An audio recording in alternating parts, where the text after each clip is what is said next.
I'm first. I'm never first for anything.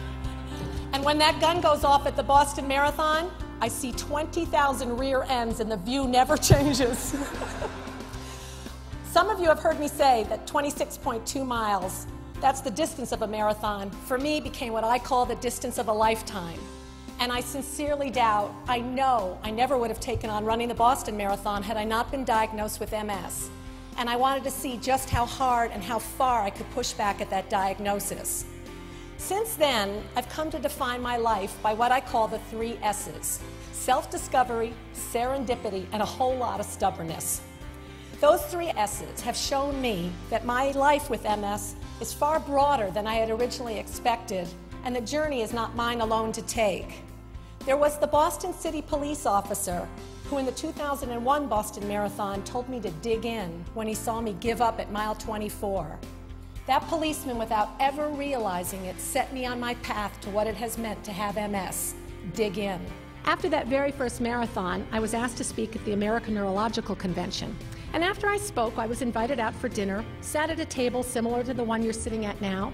A lot of interesting folk at this table. There were doctors, people from the pharmaceutical company, like I said, interesting mix. And during the course of the evening, the conversation came around to mountain climbing. Well, I thought it was just general table banter. And somebody asked me if I had ever climbed. And I proudly named off 2 foothills in New Hampshire, which I now know really are foothills. Absolutely, I've climbed. Well, the woman to my left said, we've had an opportunity come up. Now, that is a very dangerous word for me. She said, there's a gentleman from Boulder, Colorado, who's looking to put the first team of people with MS on Denali. Now, Denali, does that not sound hot and tropical? I'm thinking pina coladas. It has to be in the Hawaiian Island chain. I said, oh, I'm your woman.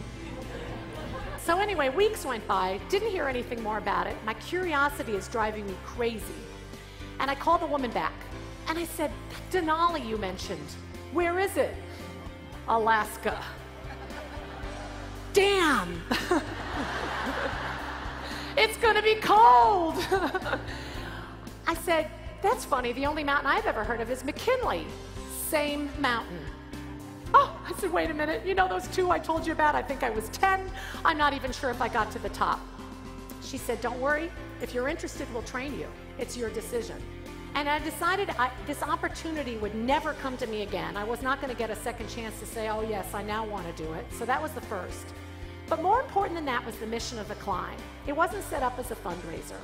The mission of the climb was set up twofold: to show the world what people with MS are capable of, and coupled with that, to encourage the newly diagnosed to get on therapy.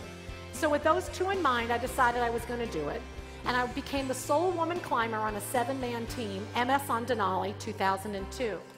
And although weather prevented our summit, we were certainly successful and showed the world what people with MS are capable of. Well, Mount McKinley came to represent more than just a mountain to me. Mount McKinley came to become a metaphor for how I view my life with MS. We can't always do what we want when we want. Conditions often mandate that we take a little longer, try a little harder, and dig a little deeper. And I knew I had some unfinished business in Alaska. And I decided I had to go back. And on June of 2004, became the first person with MS to stand on the summit of Mount McKinley. People always ask me, what do you take to the top? 3 things go with me to the top of the mountain. I have a child who gave me a Buddha. At the last minute, you just don't turn something like death down, and Buddha goes in my backpack, and even though I'm Episcopalian, you just take everything you can. So Buddha goes in the backpack, and he's still there. But more important than that, I take something that keeps me spiritually grounded to why it is I'm doing this, and the whole purpose, I think, of life, I suppose, and that is I take a man's ashes. I have a very good friend named Lee, and Lee's husband died in the fall of 2003 from prostate cancer. He was a college professor, an outdoorsman, a climber, and she asked if I would take him to the top of McKinley. So we put John into an envelope. Now we find out we're doing the 7 summits. So now we have taken John, and John is in 7 envelopes.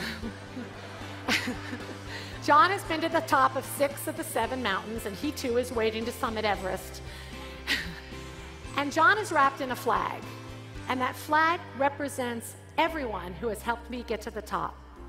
But I'm not here to talk you into running a marathon or climbing a mountain. But I am here to tell you to find your own mountain. Find something that you can put your heart and soul into, and don't you forget about the bad things in your life when your mind is engaged with something you love. That's why you're so good at what you're doing. That's why Slapata is such a magical organization to be in. Each of you, when you're busy doing your passion and finding something you love, can forget about the negative things that might be in the back. They'll come back, I can't take them away. But how wonderful to have something that's all yours, no one can take away, and during the time that you are involved with it, I think you hear your soul. So I use my marathon run just to tell people with MS that if I can do it, they can do it. The hardest part is finding that passion. But once you find it, it's all yours. So I have 4 words now for you. Self-discovery, stubbornness, serendipity, and Slapata.